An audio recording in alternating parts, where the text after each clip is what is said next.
moom mooy koy gérer ci kaw. Ensuite maintenant région bu nekk ñu am ñoo xam ne ñoo ñu fa toogal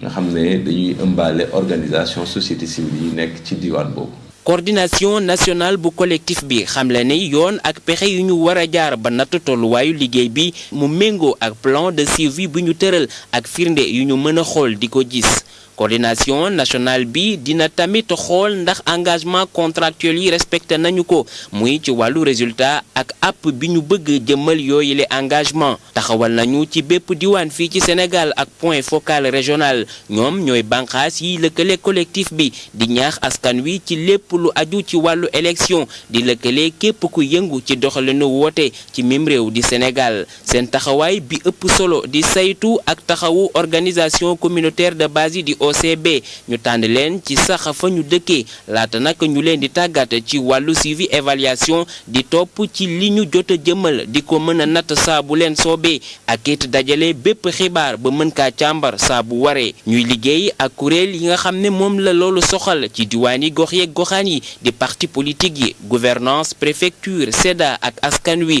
muy ñuy tukkee ci ñi teewal ONG yi. ngir saytu élection présidentielle yi fii ci Sénégal collectif des organisations de la société civile pour les élections jot na ndimbalu Union européenne USAID ak OSIWA muy jumtuwaay ak koppar lépp ngir saxal démocratie laata wote yi ca bés ba ak it bu ñu amalee wote yi ba noppi. bi ñu commencé ba léegi USAID maanaam waa américains yi ñooñu mos gën a jàppale nañu depuis 2000 mosuñu am élection boo xam ne nii USAID jàpp ci ren nag. OSIWA dafa ñëw indi moom jàppalem ci xalaat aussi indi jàppalem ci wàllum xaalis parce que mun naa ne OSIWA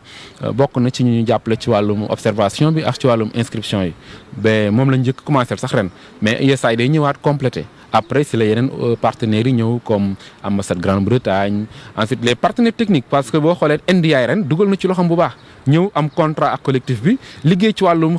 jumtukaayu xarañ yooyu fexe que ñuy mën a jël résultats yi à temps plein parce que tey ren ji avant 8 heures xamoon nañ ñun résultats yi parce que jëloon nañ ko def les grandes tendances ba am les pourcentages. ngir liggéey bi mën a yemb collectif bi jëmmal juróomi programme ba ca njëkk di programme de monitoring di xeetu jumtuwaay bu ñu mën a saytoo liggéey bi ak fexe ba nit ñi génn bokk ci yooyu la wote mu ànd dal ak leer jubluwaay bi di kiy wote ak kañuy fal tàbbal seen loxo bu baax ci doxalinu wote yi ak it di bàyyi xel résultats yi tukkee ci rajo yi. benn particularité bi ñu développé mooy maanaam on a beaucoup travaillé avec les radios communautaires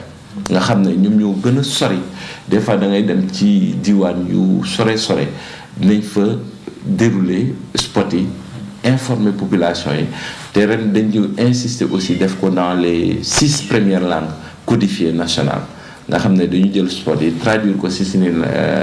langue nationale yi diffuser ko. moo tax saa bu ko laajee ñu amal daje ak taskati xibaar yi génnee ay communiqué rawatina bu fekkee ni mbir mi askan wi yépp la soxal te it saafara bi du nekk lu mën a xaar ñaareelu programme bi di may gët bu baax woote fal njiitu réew ak député yi ñi koy amal di askan wi ak këru tasukaayu xibaar yi jubluwaay gi di amal ay woote yu mucc ayib jaarale ko ci saytu kuréelu société civile bi mu lëngoo ci ak rajo yi télé yeek yéenekaay yi ci loolu le collectif des organisations de la société civile pour les élections amaloon ak tàggatu fanweeri fan ci weeru janvier atum 2012 jagleel ko formateurs yi ci naka la ñuy saytoo wote yi ak it taskati xibaar yi bokk ci convention des jeunes reporters du Sénégal. programme observation électorale bi li tax par exemple mu nekk ay motifs de satisfaction parce que dañ ko yéex a démarrer ñu ngi ko commencé quasiment ci jaxtantalu mois de janvier. Et pour te dire, vraiment, nous pouvons nous mobiliser au niveau de la coordination. Qui de l'Ebougat, nous former 1500 observateurs, la formation des formateurs, démultiplier la formation dans les 45 départements du Sénégal. Et donc, bien que nous aussi mobiliser, outiller en termes de matériel électoral bu ñuy soxla jour élection yi ba nga xam ne jotoon nañ ci déployer 1500 observateurs lors du premier tour ci pratiquement gox-goxaan yi nekk Sénégal yëpp deuxième tour ñu déployer 1900 observateurs donc loolu lu am solo la peut-être même pour l'observation électorale qui a permis loolu moo permettre crédibiliser réellement le vote. ñetteeli programme bi jëm ci xam jaarale ko ci la ñuy duppee monitoring bépp fitna bu am ci wote yi programme EVER lëngoo ci Agoré Institute tax ñu xam bépp fitna bu yeewoo ci laata bés ak gannaaw wote yi. biñ koy yuuxu fii kenn sax sànniwul lacrymogène pourquoi ñu toog ba tey di ko sax. région bu nekk déployé nañ ci 10 moniteurs ak benn coordonnateur muy maanaam 140 moniteurs yoo xam ne dañ leen déployé depuis 3 mois ñu ñuy identifier cas de violence yi nga xam ne ci élection yi la jóge programme boobu donc bu ñu identifier les cas de violence daf ñuy permettre ñu mun a intervenir assez rapidement en partenariat avec les autorités tenir un discours de paix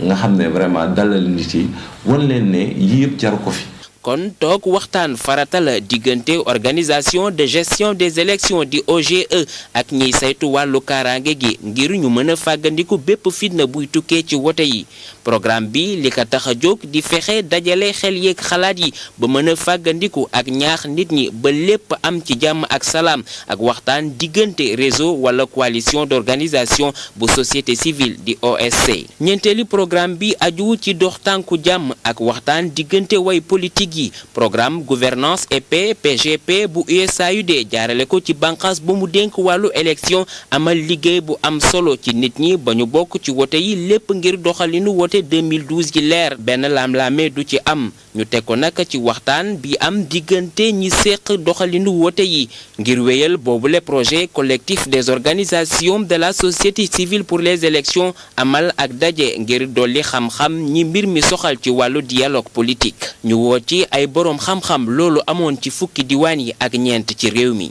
juróomeelu programme bi di fexe ba dajale résultat yi tukkee ci wote bi jaarale ko ci xarala yu bees yi collectif bi amoon junniy observateur ak juróomi téeméer ci premier tour bi amoon ci ñaar fukki fan ak juróom benn ci weeru février bi wees juróomi téeméer ak juróom ñett fukk ak juróom benn amee woon ay téléphone portable ngir résultat yi mën a agsi jaarale ko ci ay SMS ñaari téeméeri moniteur ak ñaar fukk ñoom doon xool wàllu njëndum carte électeur yi ak li ni mel juróom fukki journaliste nekkoon daanaka ci li ëpp ci bureau de vote yi li ni mel lañu amalaat ci ñaareelu tour bi amoon ñaar fukki fan ak juróom ci weeru mars atum 2012. gannaaw ñaxtu ak sàkkuteef parti yi bokk ci opposition bi amaloon ci élection locale yi ñu fi amaloon ci ñaar fukki fan ak ñaar ci weeru mars atum 2009 moo waraloon njiitu réew mi jëloon ab dogal ngir ay boroom xam-xam càmbar fichier électoral bi ci ndimbalu ay partenaires au développement taxawal benn comité de veille ngir waajal élection présidentielle atum 2012 jubluwaay bi di ñi séq doxalinu wote yi mën a wóolu fichier électoral bi. def nañ séminaire ajjuma bële. defoon nañu séminaire avant présidentiel bi tam pour diggante ñi ko séq ñëpp ñu xoolaat wax li ñu gis lan moo tey seen xel ba tey lan moo ñu expliquer ba ñëpp d'accord ne fichier bi leeroon na mënoon na dem élection